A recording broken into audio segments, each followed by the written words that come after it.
I'm Pastor Phil Emerson. Welcome to Connection. Connection is a program made possible by the television ministry of First United Methodist Church. Joining me is my co-host and friend Jerry Scott.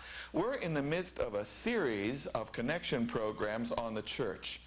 Why? Because the church is in trouble. More and more people are turning away from the church. More and more members are abandoning the church. And Jerry and I are entering into a project trying to write about the experience of the church. And today, on Connection, we're going to explore the great divides. Jerry? Thanks very much, Phil. Before I talk about the great divides, I just want to take a second and say that even though I'm the one that's going to be describing this enemy, his description comes from a very close collaboration between Phil and me. So, even though I'm going to be making the description and talking about the ideas and the thoughts and so on, the thoughts are based on some very close collaboration and hard work between Phil and myself. So, with that said, let me begin describing the great divide enemy by reciting a line from a hymn that you know. I know you know, and I'm sure you've sung it frequently. It goes something like this. We are not divided. All one body we, one in hope and doctrine, one in charity. Today in churches everywhere, the enemy is at work dividing rather than uniting God's people. His motive is to shatter the notion that we are all one body. Sadly, one look at the Christian world today would show that the enemy is really making some progress, because the Christian world is anything but one body. Not only has the enemy set denominations against each other with little petty differences, he sets male against female, black against white, young against old, liberal against conservative, the clergy against lay, large church against small church, and on and on. The enemy's plan is very simple and effective and built around a very seductive foundation. It goes something like this. The great divide enemy begins when the enemy tells us that we are correct, that our way is right, and our idea must prevail. When we accept these notions, the great divide begins. To make his plan even stronger, the enemy provides us with a long list of reasons why all those who hold opposing views from ours are wrong, and why their ideas must be defeated. But there's even one more piece, the cornerstone of the enemy's plan, that makes it all work. You see, the enemy tells us that God is on our side. Yeah. Our position has the support of God Almighty. When this happens, the stage is set for bloody battles. It's a sad testimony to the name of the one who calls us to love, that some of the bloodiest battles of history of mankind have been fought in the name of God. God is on my side. Therefore, if I destroy you, my actions will be just and God will bless me. This is the most hideous face and the ultimate goal of the great divide. With this amazingly simple plan, the enemy sets the church against itself in the name of Jesus, who taught us to be one by loving and serving each other. Let's take a look at the great divide in action. Reverend Susan Marks was looking forward to her drive into the regional conference where she'd meet with the leading laymen of her denomination. Reverend Marks was concerned about the growing political atmosphere in the church and its internal rather than external focus. An extra day had even been added to the conference schedule to provide a forum for people to address these types of issues. to allow a growing number of special interest groups, I guess, time to meet and make plans for reports and actions and votes, which would help the church stay on track.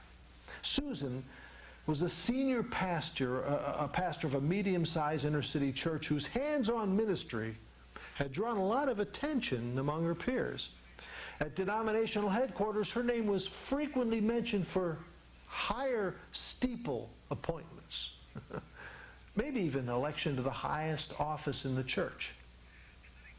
Sitting beside Susan in the car that day was Fred Barnes, a prominent citizen and a member of her congregation. Fred had grown up in the church that Susan serves, and has had kind of a rough time adjusting to her approach to ministry. In his heart, Fred believes that her ideas are just too different, just too risky for their well-established congregation.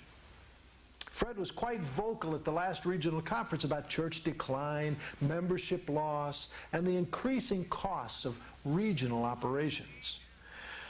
We have to move our church forward, Fred would like to say, by taking it back to the proven ways of the past. His message was getting some support, too, from a growing number of laity who longed for a return to the days when the church was strong and vital. In Fred's mind, the problem of church decline in all of its aspects could be laid right at the feet of the progressive clergy. Progressive is what Fred liked to call them. He said that they were ruining the church by their liberal preaching, by their shoddy administration, by their poor work habits and foolish politics. Fred, however, was more than a finger pointer, because you see, Fred had an answer to the problem. Or at least he thought he had an answer. And he was voicing it with more and more conviction. Our church and our denomination will live again only when laity come forward and take control from the clergy. To say that Fred and Susan were different, that would be kind of an understatement, don't you think? Yet, Fred and Susan have deep Christian hearts.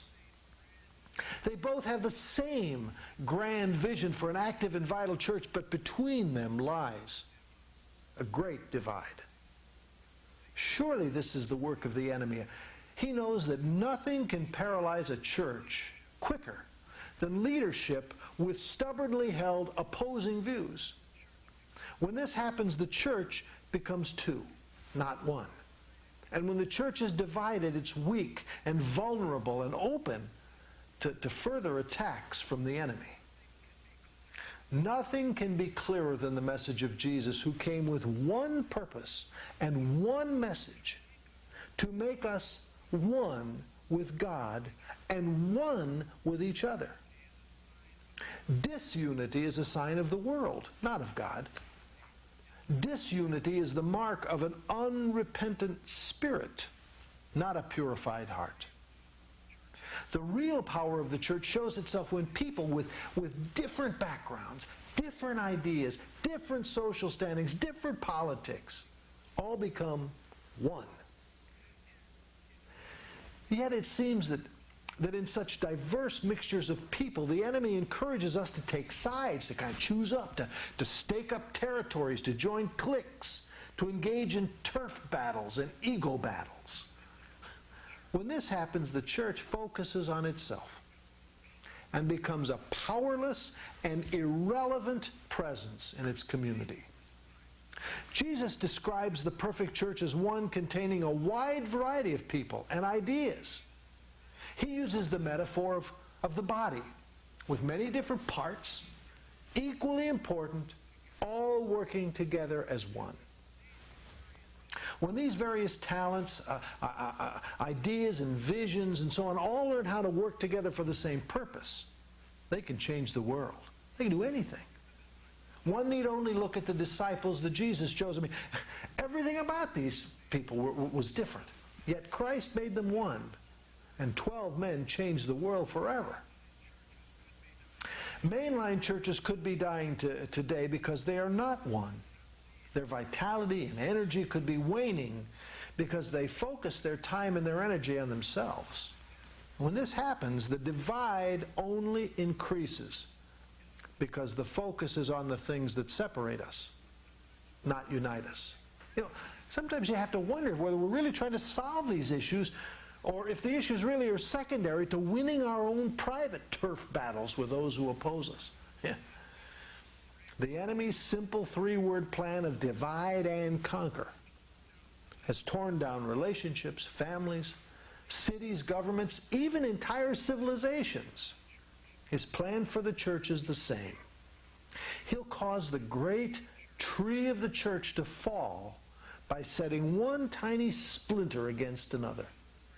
No grand gestures are necessary to set the plan in motion. Just tiny little divisions at first. Just a small divide. But the enemy knows that in time, the space between opposing positions will grow so large that it's nearly impossible to see to the other side. Curiously, the issues that divide typical congregations today are not really big issues. They're not life and death issues, to be sure. They're small, petty issues, like who can use the church kitchen? What groups can use the church facilities? What kind of music will the choir sing? What color are we going to paint the sanctuary? So, these are the tremendous trifles that splinter the church today. The primary job of you and I as God's people are to come together as one, no matter how divergent or how emotional the issues.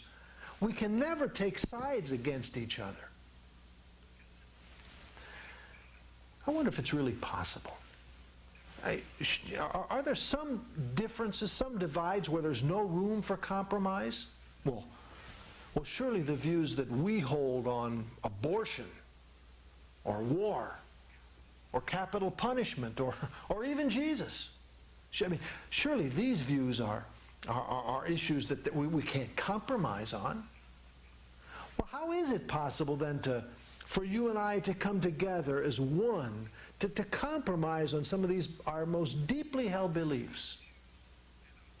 Well, we believe these issues and others like them, including the ones between Fred and Susan, come to test the foundation of our Christian belief. And here's how. Of all the words that Jesus spoke, surely the most important were these. Love the Lord your God with all your heart, mind, and spirit, and your neighbor as yourself. In other words, love God first, and then love everybody else second. Clearly, Jesus is telling us that the relationship between people is a pinnacle precept of Christianity. Now listen to this. Could it just be that in the mind of God, any issue that divides Christians, including war and all the rest of those things, any issue, is secondary to how Christians treat each other over that issue? In other words, is it possible that no issue is more important than your relationship with me or your relationship with your brother or sister? You know, God could be saying something like, I've placed this issue between these two people, not so much to see if they can solve it, but to see how they treat each other over it, to see if you really can love your neighbor. Issues like abortion and war and capital punishment and so on, they're very important issues. But how Christian people treat each other over these issues could be more important in the mind of God. The issue is secondary to the relationship between Christians.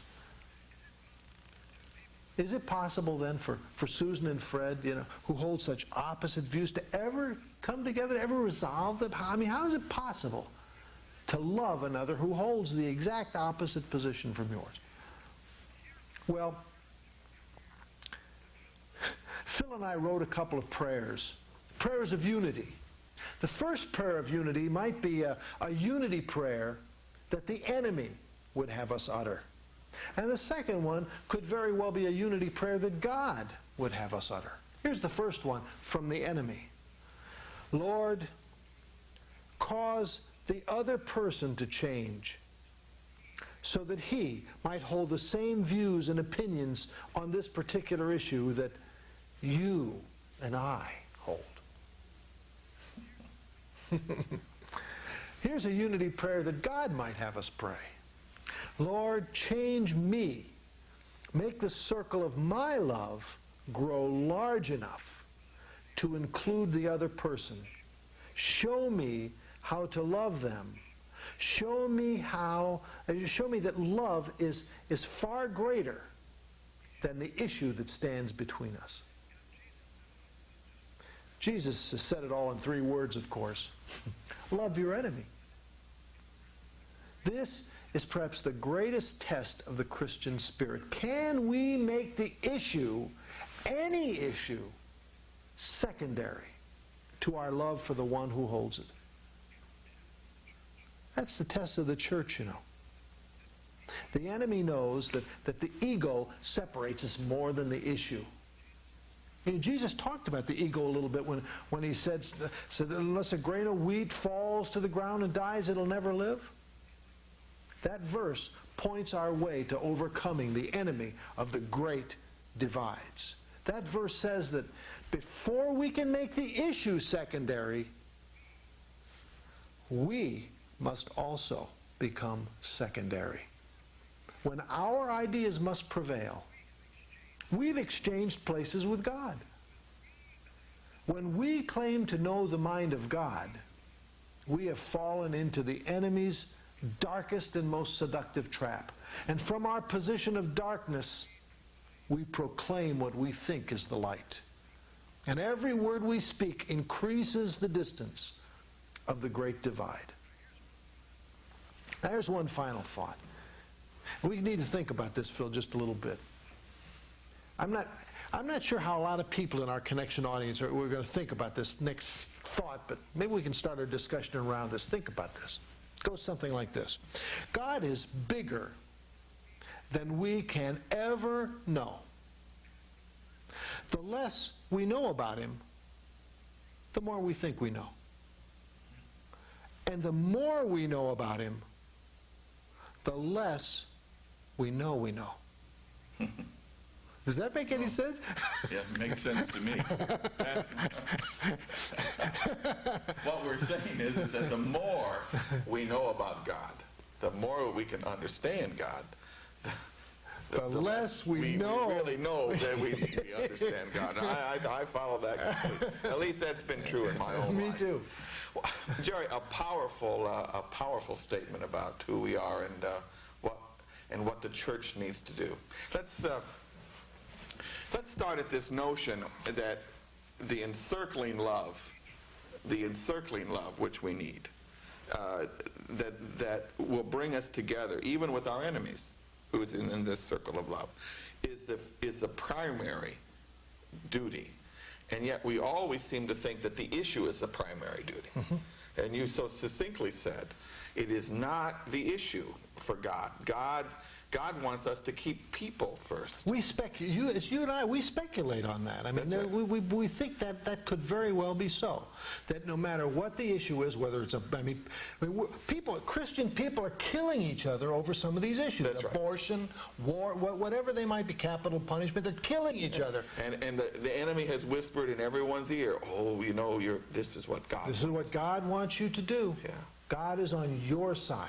And with that fuel in your tank, you just do something crazy. Charge up the hill. Oh, yeah. Walk right through the wall. So to be able to reach out and encompass my enemy, encompass the other person, encompass the one who I argue with, it means to do it tremendous. That's a tremendous act of loving and of placing myself second, mm-hmm. which is the servant life that Jesus taught. Now I have this, that I think that it is that real knowledge about the problem comes after that experience. How so? Well, I think that what we think we know, yeah. and on the position, how the issue is to be resolved, and we divide ourselves up in sides and we kind of lob missiles at each other. Right. What Jesus said, why does God say keep the person primary, the issue secondary? Because in that loving one another, in that compassionate sharing with one another, in understanding why the other feels the way they do, the truth can grow out. Now, does that mean, Phil, that we have to take, this is maybe a little touchy. Does that mean that I have to take my feelings about abortion or war or whatever these things and just sort of roll them over and just blindly or just openly accept the other people? Not at all, because I think that, and if you start saying compromise, you kind of put that in a win and lose kind of thing. And that's not at all in Jesus' mind. I think Jesus really beautifully and wondrously has this notion that where people are able to love each other and to share intimately how they feel and think about things, there can become a clear understanding of the way the Christian ought to respond and live. Now, some people will not like that because their whole life is driven by this principle or that principle. Often these principles are handed down even. This is the way my folks believed, or this is the way my church has always believed. And again, the devil whispers in our ear, if you give that up, you give up your church, you give up your faith. But the person has to be primary. And it's in that loving and caring for each other. Okay. And I think, by the way, this is mutual. We don't want to get into that. I'm talking about a mutual, but it doesn't necessarily. Often the person that you're trying to love and you're trying to exercise this principle with, may not have the same. And I'm not sure. They might not want to try to embrace that's you. Right. But I think, and I'm not sure that great awakenings and awareness can come unless there's a mutuality. I think our job is to love others. The one thing the person can see is they can see you're reaching out to them, how important you feel your relationship is with them, what you will do for them and with them, even though they're your opposite. And in real life, we see it happen all the time.